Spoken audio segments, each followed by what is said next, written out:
ही प्रधान है। कभी आप ब्रह्म मुहूर्त में जगे हैं? जगकर देखिए, संध्या होने के पश्चात जब रात्रि का अंधकार सारे संसार को धीरे धीरे अपने अंधकार में निगलने लगता है, तो यही अंधकार ब्रह्म मुहूर्त में भोर होने से ठीक पूर्व तनिक अधिक काला हो जाता है। कुछ समझे?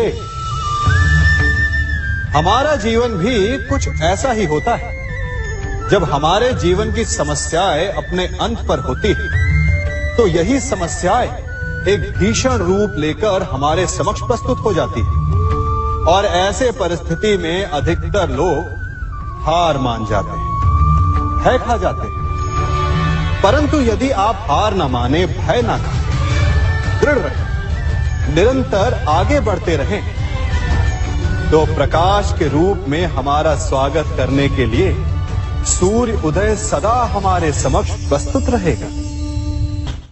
आपने बरगद के वृक्ष को देखा है? जितना विशाल उतना दृढ़। पतझड़ में वो सूख जाते हैं, परंतु दुर्बल नहीं होते, टूटकर गिरते नहीं। और उसके विपरीत दलदल में उपजे वृक्षों को देखिए, वो दिखने में तो बड़े होते हैं, पतझड़ आए या शीत सदा हरे भरे होते हैं, परंतु इतने दुर्बल होते हैं कि जल धारा के हल्के से वेग से वो गिर जाते हैं।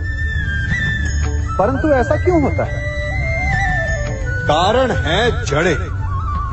जिसकी जड़ें दृढ़ भूमि में है, वो हर चक्रवात, हर ऋतुओं को सह लेता है, और जिसकी जड़ें दलदल में है, वो स्वयं की जड़ों को दुर्बल बना लेता है। कुछ ऐसा ही मनुष्य भी होता है, जो अधर्म, कुकर्म और असत्य की धरा पर उपजा है। वो समय की एक मार भी नहीं सह पाता, और जो मनुष्य सत्य, धर्म की धरा पर उपजा है, वो हर समस्या से अविचलित हो जाता है। अब आप पर निर्भर करता है कि आप क्या बनना चाहते हैं। हमारे जीवन में मित्र और शत्रु बड़ा महत्व रखते हैं। यदि गंभीरता से सोचा जाए तो ऐसा कोई क्षण नहीं जब हम अपने मित्रों के बारे में ना सोचते हो या फिर अपने शत्रुओं के बारे में। हमारा हर कार्य या तो हमारे मित्रों के हित के लिए होता है या फिर हमारे शत्रुओं के अहित के लिए। हम हर स्थान या तो अपने मित्रों के साथ होते हैं या फिर अपने शत्रुओं के साथ। कोई नहीं चाहता कि उनका शत्रु प्रसन्न रहे। हर कोई अपने शत्रु को नष्ट कर देना चाहता है, और ऐसा करने के लिए वो हर संभव प्रयास करता है। उसे आर्थिक, मानसिक और शारीरिक हानि पहुंचाने का प्रयास करता है।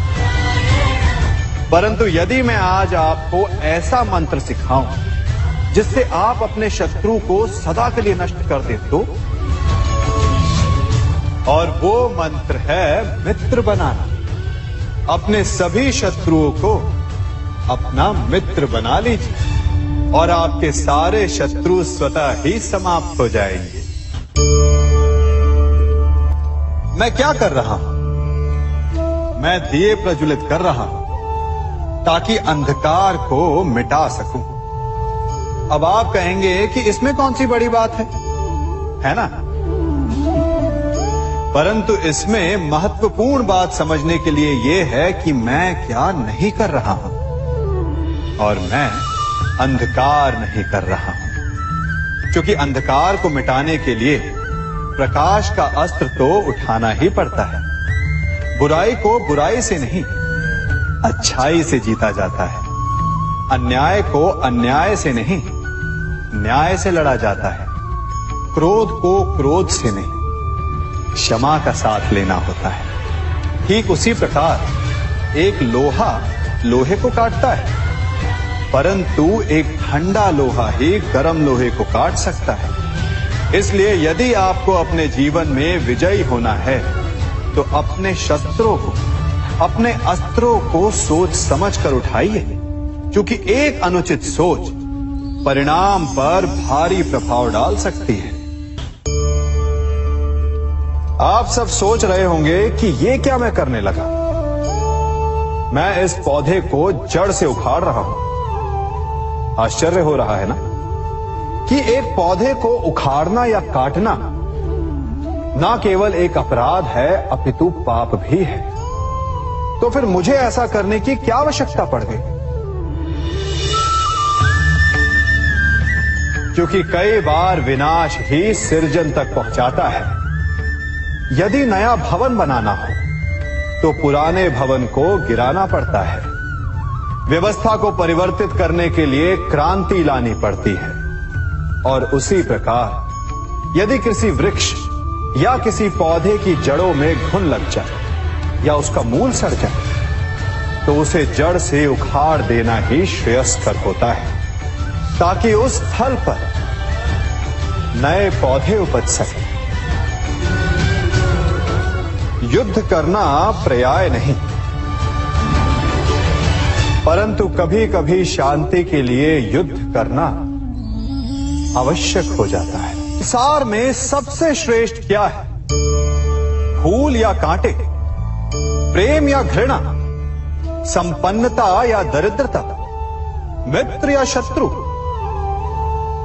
बताइए। अब आप भी कहेंगे कि भला ये कोई पूछने की बात हुई? अवश्य, फूल, प्रेम, संपन्नता और मित्र ही श्रेष्ठ है। परंतु क्या आपने अपने जीवन में कभी सोचा है कि हर एक भाव, हर एक वस्तु, हर एक घटना का एक गुण धर्म होता है? त्वचा पर जलन करने वाले फूलों से अधिक श्रेष्ठ वो कांटे हैं जिनसे आप अपने घर की बाढ़ बनाते हैं ताकि वन्य पशु आपके भीतर ना आ सके। वो प्रेम श्रेष्ठ नहीं जो आपको अंधा, लोभी, पक्षपाती बनाता। वो घृणा श्रेष्ठ है जो आपको नया मार्ग दिखा दे। वो संपन्नता श्रेष्ठ नहीं जो आपको कृपण बना दे, मद्दांध बना दे। वो दरिद्रता श्रेष्ठ है जो आपको जीवन में परिश्रम करने की शिक्षा दे। कुविचार देने वाले, बुरा मार्ग दिखाने वाले मित्रों से अधिक श्रेष्ठ वो शत्रु होते हैं जो हमें जीवन का लक्ष्य दे दे।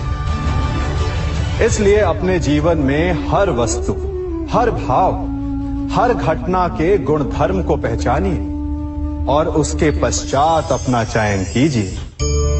स्वर्ण। हम सभी को अपने जीवन में स्वर्ण से कभी ना कभी कुछ ना कुछ थोड़ा या अधिक मोह होता ही है ना? परंतु क्या आपने कभी सोचा कि स्वर्ण को प्राप्त कैसे किया जाता है? जब भूमिगत खदानों से स्वर्ण को निकाला जाता है तब वो एक पाषाण की भांति होता है।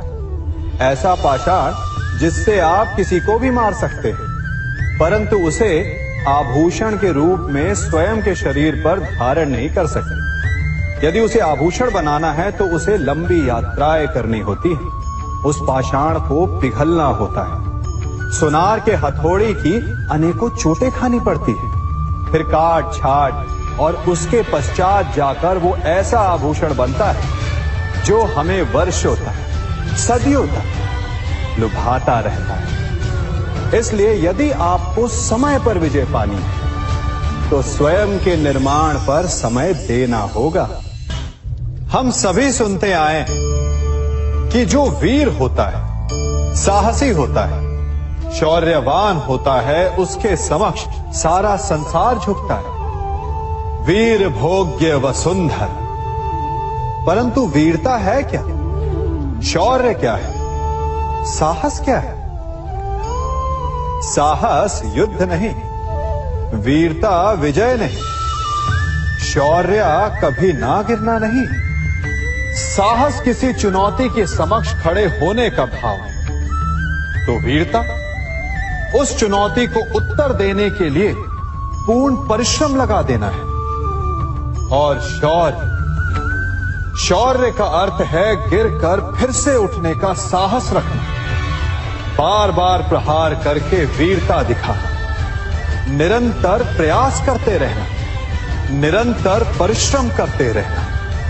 इसलिए विजयी होने से अधिक महत्वपूर्ण है शौर्यवान होना, क्योंकि जो शौर्यवान है उसे विजय मिलना निश्चित है।